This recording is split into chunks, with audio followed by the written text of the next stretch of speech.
The baby is yours.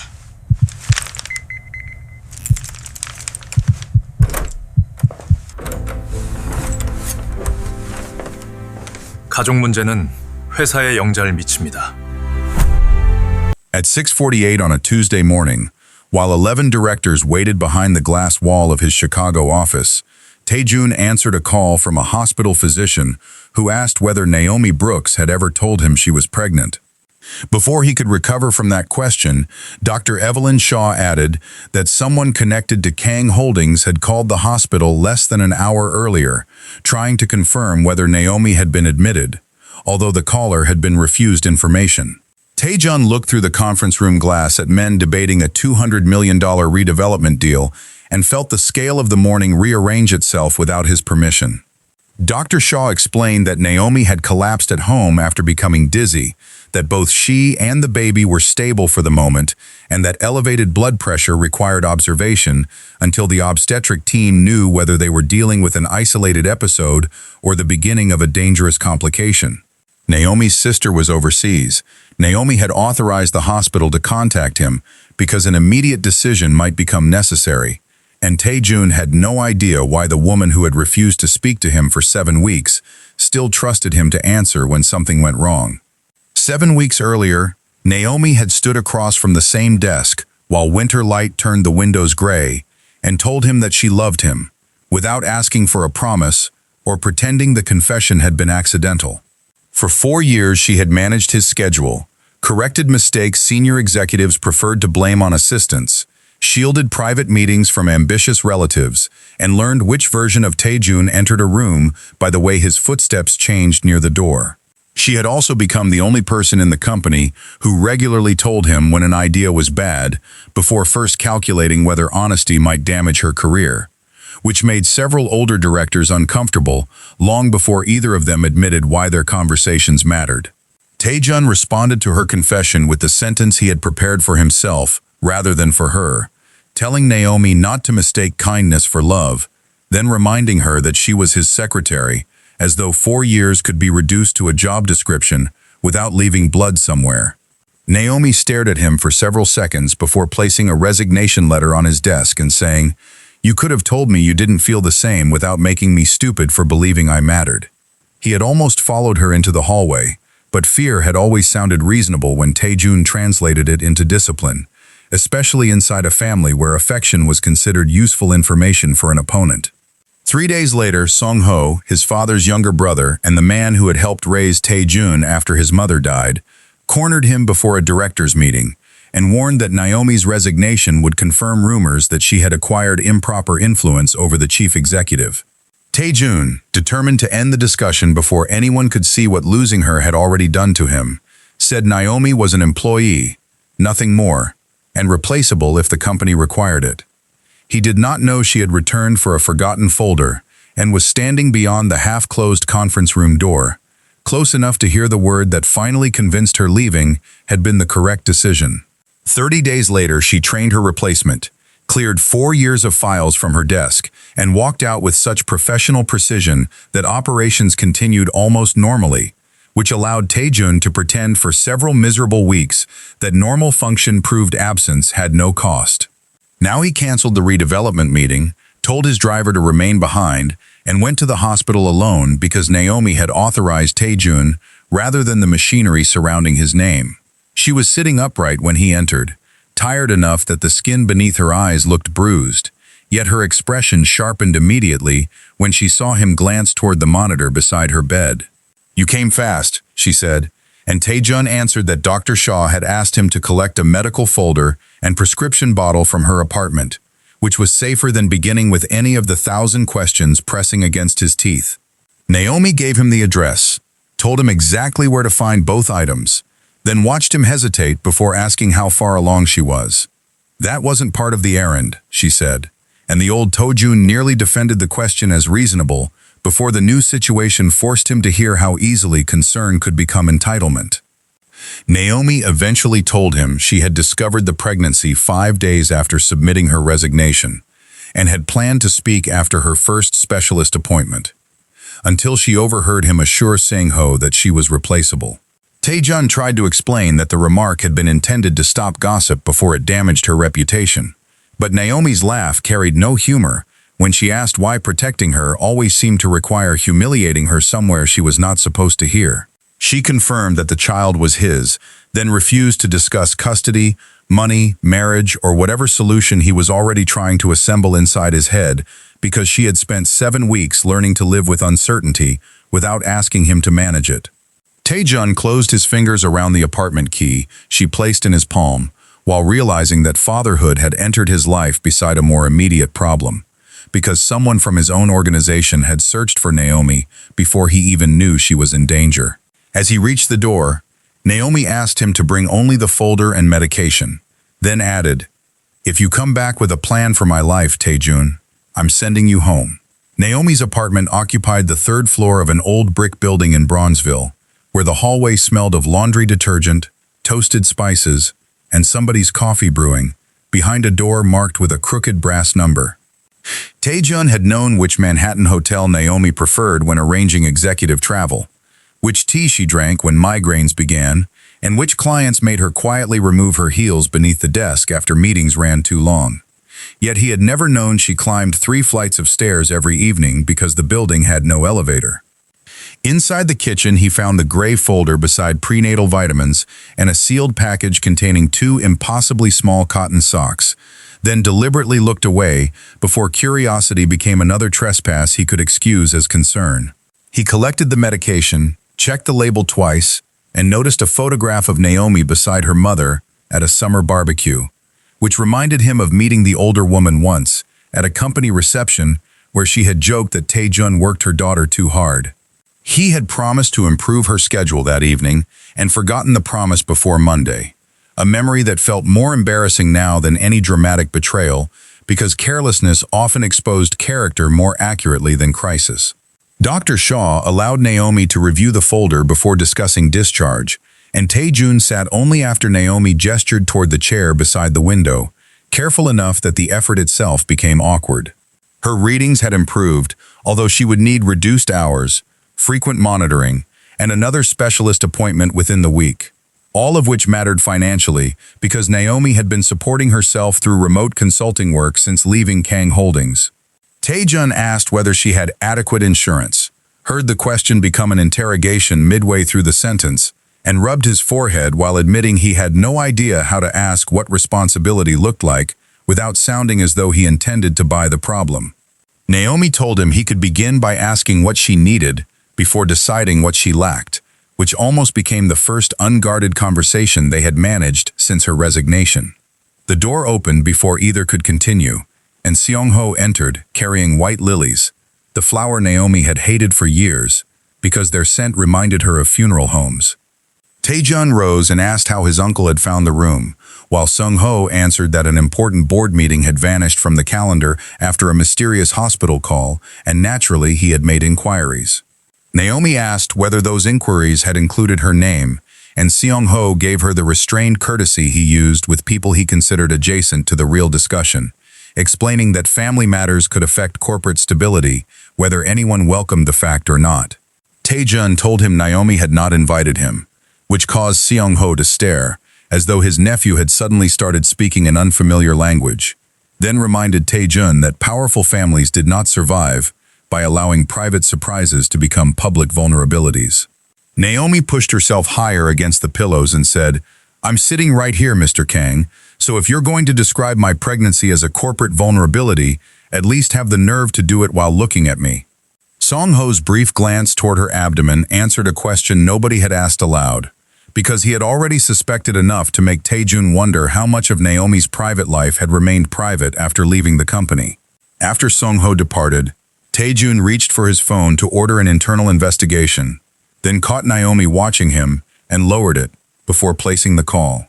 He asked whether she wanted him to determine how Seong-ho had located her, and Naomi agreed provided that every verified fact came directly to her rather than through a softened version designed to keep her calm.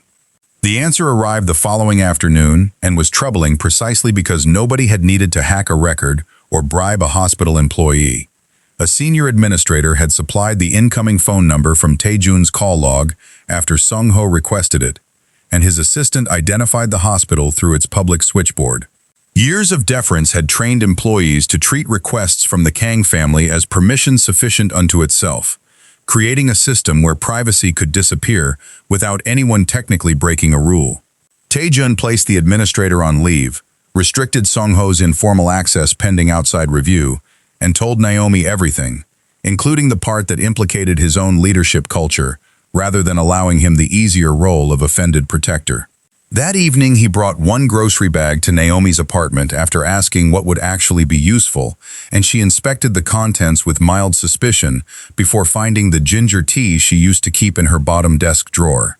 Their conversation had just begun to feel almost familiar when Song-ho called, warning that 3 directors planned to oppose Tae-jun at an emergency vote unless he ended the review and restored the old information channels immediately. Tae-jun put the call on speaker only after Naomi nodded, which meant she heard Song-ho describe the investigation as an emotional overreaction caused by a former secretary with a personal grievance. The insult pulled something hot and inherited through Tae-jun's chest, but instead of answering with a threat, he told his uncle that Naomi's name would be used if he meant Naomi, and privacy rules would apply even when obedience was more convenient. When the call ended, Naomi asked what happened if the board removed him, and Tae-jun looked at the untouched groceries between them before admitting he had built his entire adult life around never needing an answer to that question. Tae-jun survived the emergency vote by a single director, an outcome narrow enough that nobody in the room mistook it for moral consensus, and he immediately authorized an outside audit that included his own executive privileges rather than restricting only Song-ho's access.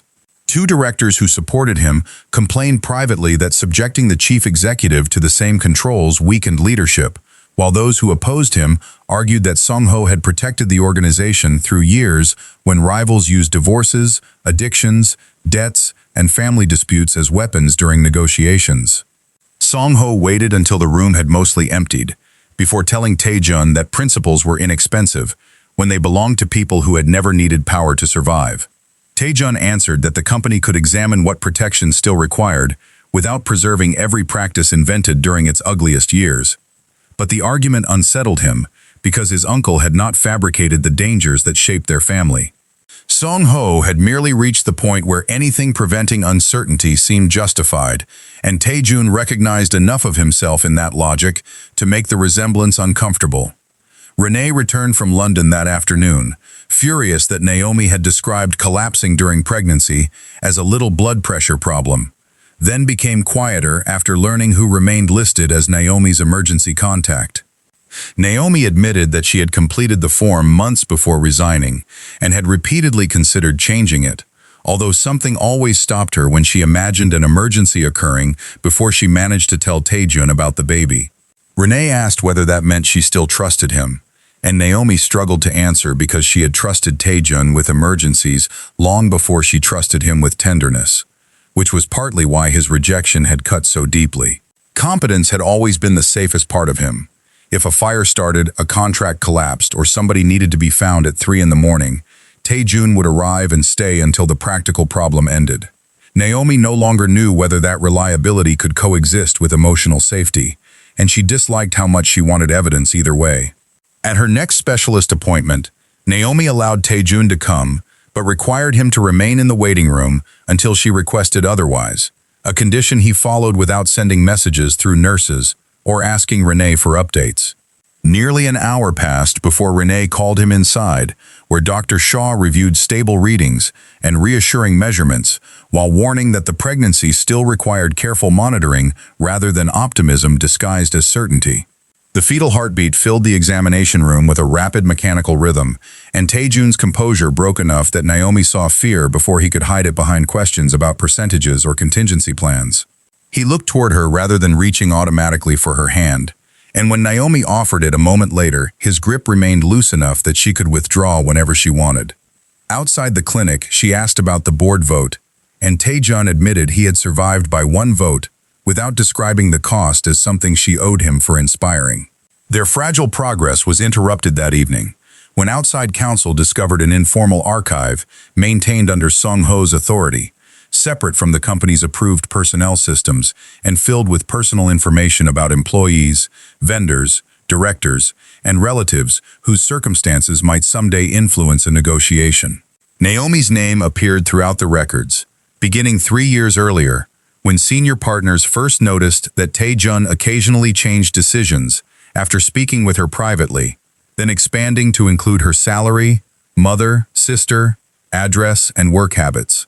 Nothing reviewed so far mentioned the pregnancy, yet the existence of the file made Naomi feel physically exposed in ways a leaked password never could, because ordinary pieces of her life had been collected precisely because someone believed they might become useful pressure later. Tae-jun delivered the report without editing it, and admitted that although he had never known the archive existed, he had spent years benefiting from Song-ho's uncanny ability to anticipate resistance, without asking where the information came from. Naomi told him ignorance might separate him from the archive's creation, although it did not erase the comfort he had taken from a system designed never to surprise him. The board removed Song-ho from executive authority pending investigation. 2 directors resigned before sunset, and a major financing partner suspended the redevelopment deal until the governance crisis became clearer, giving Tae-jun exactly the kind of practical consequence he had once used to justify avoiding moral uncertainty. Several days later, Song-ho offered a compromise through family-controlled investors who would replace the lost financing if Tae-jun described the archive publicly as an outdated management practice, ended the outside review after preliminary findings, and restored his uncle as a non-executive advisor. Tae-jun told Naomi he was considering the proposal, expecting anger and receiving something more difficult when she simply asked why he had told her. He admitted part of him wanted her to order him to reject the deal, so he would not have to own what came next, and Naomi refused the assignment because she would not become either his conscience or the woman blamed for dismantling his father's last major project. She left him beneath the clinic awning, with sleet beginning to gather along the curb, saying, "Make the choice you can still defend when you're angry with me, because someday you probably will be." Song-ho arrived at Tae-jun's office after 10 that night without an appointment, helped by receptionists who still found decades of obedience harder to abandon than a new access policy printed that afternoon.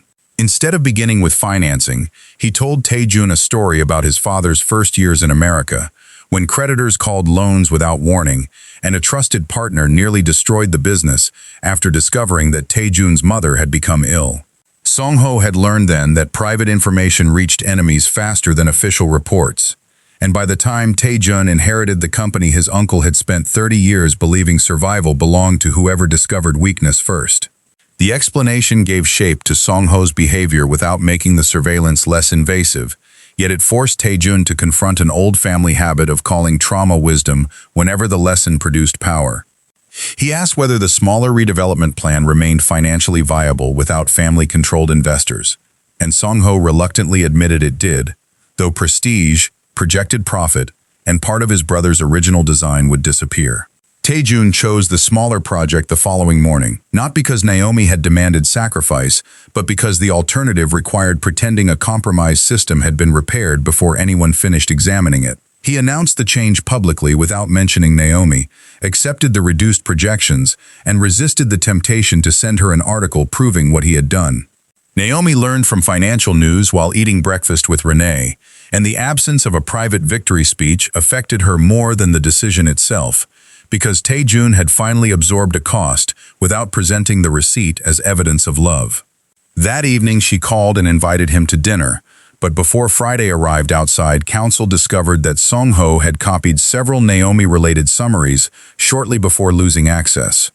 One encrypted message had gone to a security consultant who occasionally performed discreet background work for the family, accompanied by instructions to determine whether Naomi was contacting reporters or rival executives after leaving Kang Holdings.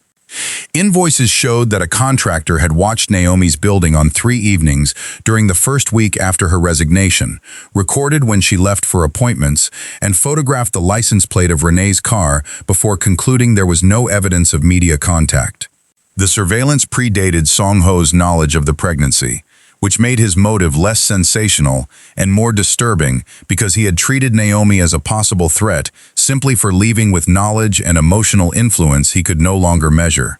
Tae-jun told her everything within an hour, then asked outside counsel to brief her directly because he no longer trusted himself to decide which facts were too upsetting for someone else to hear.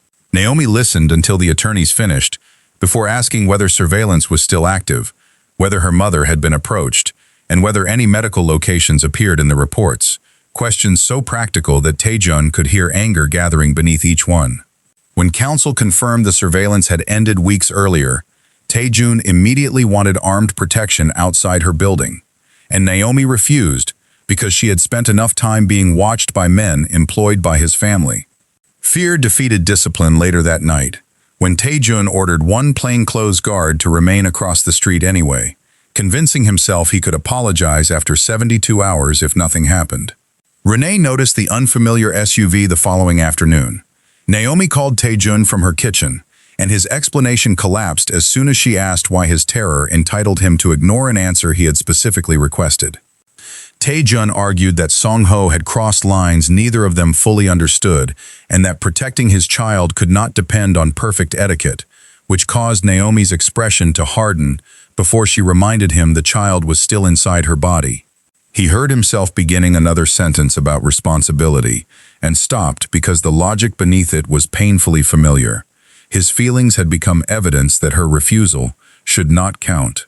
Tae-jun dismissed the guard immediately, but Naomi canceled dinner and asked for several days without contact beyond a genuine medical emergency, leaving him with the humiliating fact that one frightening discovery had exposed how little transformation mattered when old instincts returned under pressure. 3 days later, Song-ho requested a recorded meeting with Naomi through outside counsel, offering to answer questions in a neutral office because he believed the surveillance was being interpreted more maliciously than intended. Renee thought accepting was unnecessary, while Tae-jun wanted to object and wisely limited himself to asking whether Naomi felt safe with the proposed arrangements.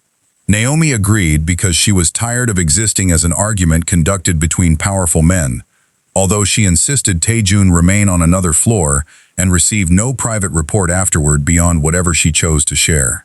During the meeting, Song-ho admitted ordering surveillance, but defended it as standard risk management for someone who had possessed years of confidential access, then said his concern intensified because Tae-jun's judgment became less predictable whenever Naomi challenged him.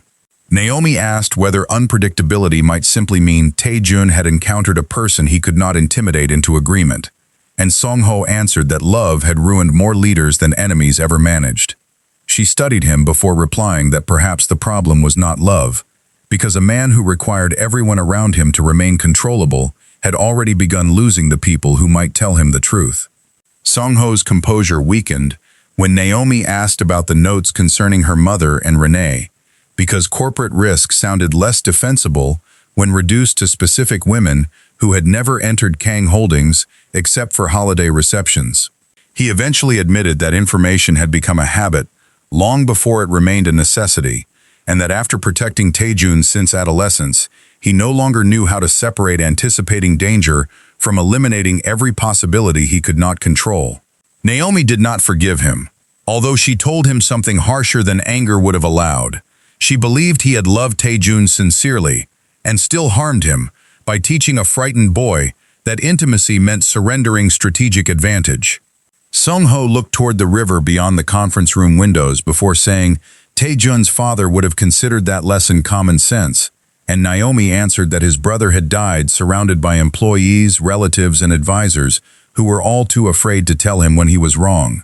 When the meeting ended, Song-ho asked whether he would ever be permitted to know the child, and Naomi said that question could only be answered by his behavior after nobody was forcing him to change. Tae-jun was waiting near the elevators, but remained where he stood until Naomi crossed the lobby toward him, a restraint she noticed without mistaking it for absolution. He apologized for the unauthorized guard without explaining that fear had motivated him, because motive did not become permission simply by sounding understandable, and Naomi accepted the apology while telling him she was still furious.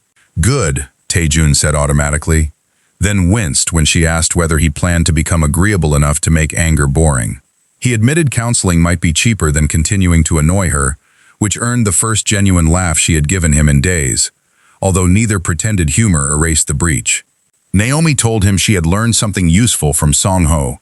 Tae-jun's worst instincts had not appeared from nowhere, yet knowing where they came from would matter only if he stopped treating history as an excuse whenever change became inconvenient. They began seeing a counselor before they began dating again, a choice that felt embarrassingly formal until the first session exposed how differently each had experienced the night Naomi resigned. Tae-jun admitted he had known his feelings were more than professional before she confessed, but he had feared that acknowledging love during a fragile leadership transition would prove every director who believed Naomi controlled him correct. Naomi became angry enough to leave the room for several minutes because rejection itself had been survivable. While discovering he had deliberately made her feel foolish to protect his authority, reopened something she had nearly managed to close. When she returned, Tae-jun resisted apologizing until the conversation became neat again and instead listened, while Naomi told him exactly what replaceable had done to 4 years of memories she had once trusted. She later admitted that hiding the pregnancy had also given her control over an outcome she feared he might seize, which did not make the choice entirely fair simply because his behavior had made her fear understandable. Their Friday dinners resumed without declarations, sometimes ending warmly, and sometimes exposing differences neither could solve before dessert, while Tae-jun attended medical appointments only when invited, and Naomi learned to call him when concern became legitimate, rather than waiting until emergencies removed choice. They discussed money, parental leave, custody, childcare, and whether anyone in Tae-jun's family could assume access to the baby through blood alone, reaching agreements more slowly because Naomi refused to let efficiency replace consent. Tae-jun established a trust for the child with joint oversight after Naomi rejected a structure his lawyers initially drafted to give him final authority, and he surprised his own counsel by siding with her after she pointed out the clause. Naomi kept her apartment and consulting income, while Tae-jun stopped suggesting solutions every time fatigue made her complain about work. Their affection returned through mundane moments rather than dramatic rescues, including grocery runs, parking arguments outside the clinic, and one evening when they burned dinner because Tae-jun answered a work call and Naomi refused to save the pan on principle. Near the end of winter, Naomi's blood pressure climbed sharply during a routine appointment, and Dr. Shaw recommended immediate admission with the possibility of induction if the readings failed to settle. Naomi called Tae-jun herself while he was in New York, telling him Renee was already with her and that he should come only if he could arrive without turning an obstetric floor into a security operation. He canceled his remaining meetings, boarded the first available flight alone, and reached the hospital shortly before midnight, where Naomi looked frightened enough that neither attempted the comfortable lie that everything would certainly be fine. Tae-jun asked whether she wanted him inside, then sat beside her after she said yes, and listened while the physician explained that delivery would likely begin before morning because waiting had become riskier than acting. Naomi reached for his hand during the explanation, and Tae-jun held it without tightening his grip, while both of them entered the longest night of their relationship, with no guarantee that the lessons they had practiced under ordinary pressure would survive fear at its worst. Labor lasted 14 hours and stripped both of them of whatever polished language remained, leaving Naomi exhausted, impatient, frightened, and occasionally furious at anyone who spoke too brightly about progress while another contraction was building. Tae-jun tracked questions she wanted answered, refilled ice water, adjusted pillows badly, and once challenged a nurse about delayed medication, until Naomi told him she needed him beside the bed, rather than trying to become the most important person in the room. He apologized to the nurse, returned to his chair, and later admitted that doing nothing while someone he loved hurt still felt almost physically impossible, which Naomi answered by reminding him that staying present was rarely the same as doing nothing. Shortly before dawn, Dr. Shaw placed a healthy baby girl against Naomi's chest, and Tae-jun cried openly enough that Renee, standing near the window, quietly turned away to give him a privacy he had once been poor at offering anyone else. They named their daughter Mina Brooks Kang, choosing both surnames because Naomi wanted her child to carry the history of the women who had raised her as clearly as the family names strangers already recognized. Song-ho sent a handwritten note asking only whether mother and baby were safe, and Tae-jun brought it to Naomi unopened rather than deciding whether the message belonged in the room. Naomi read it, allowed him to send a brief confirmation, and declined a hospital visit, a boundary Sung-ho accepted without calling anyone else to negotiate around her. The absence of argument mattered more than an apology would have during those first days, when Naomi was healing and Mina appeared determined to turn every plan into a suggestion. Tae-jun spent nights in an uncomfortable chair, despite owning a home 15 minutes away, leaving whenever Naomi asked for quiet and returning with breakfast when invited, which gradually made his presence feel less like occupation and more like company. 6 weeks later, he sat on Naomi's sofa at 3:17 in the morning, with Mina asleep against his chest, while a burp cloth covered the shoulder of a shirt that had once required hand pressing, and his expensive watch lay forgotten beside a bottle warmer. Naomi appeared from the hallway wearing an old robe, asked why he had not woken her, then lowered herself carefully beside him when he said Mina had finally settled and he thought another hour of sleep might help. Tae-jun began to tell her she needed rest, caught the familiar shape of the sentence, and changed it into a question about whether she wanted him to handle the next feeding. Naomi noticed the correction and rested her head against his shoulder without commenting, because the strongest evidence of change had become the things neither of them needed to announce anymore. Mina shifted between them with the tiny dissatisfied sound of someone preparing to reject all adult optimism, and Naomi laughed softly enough that the baby remained asleep. When Naomi's lease came up 4 months later, she surprised Tae-jun by suggesting they look for a place together, provided it belonged to neither family and neither person arrived with a claim stronger than the others. Tae-jun agreed, then immediately proposed a house large enough to embarrass her, which led to an argument about square footage that ended with Naomi asking whether he intended to open a hotel. They eventually chose a warm brownstone with a small yard, a kitchen Naomi loved, and one upstairs room Tae-jun claimed as an office, until Mina's toys migrated there faster than any corporate takeover he had ever witnessed. Naomi expanded her consulting practice and refused Tae-jun's investment until the company had enough outside clients that his money could no longer determine whether it survived, after which Kang Holdings became a customer under the same contract terms everyone else received.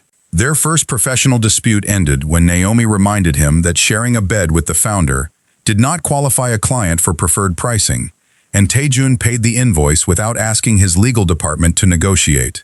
Sung-ho remained outside executive leadership, cooperated with the destruction of improperly retained records, and spent nearly a year proving he could respect distance before Naomi allowed him to meet Mina at a Sunday lunch. He arrived without security, gifts, or advice, held the baby only after asking, and eventually told Tae-jun that losing authority had been less painful than discovering how many people had obeyed him while quietly hoping he would leave the room. The reduced redevelopment project opened 2 years later, with lower projected returns but healthier financing, becoming profitable enough that nobody could dismiss Tae-jun's decision as romantic self-destruction, even if some directors still considered it unnecessary. On the evening after the opening, Naomi found Tae-jun at home, assembling a bookshelf with the instructions upside down, while Mina scattered wooden blocks across the floor, and she watched him argue cheerfully with a screw that refused to fit before taking the manual from his hands. Years earlier, she had loved a man who believed being needed was safer than being known. Now, when Tae-jun asked whether she wanted help or simply wanted him out of the way, Naomi handed him the correct tool and made room beside her.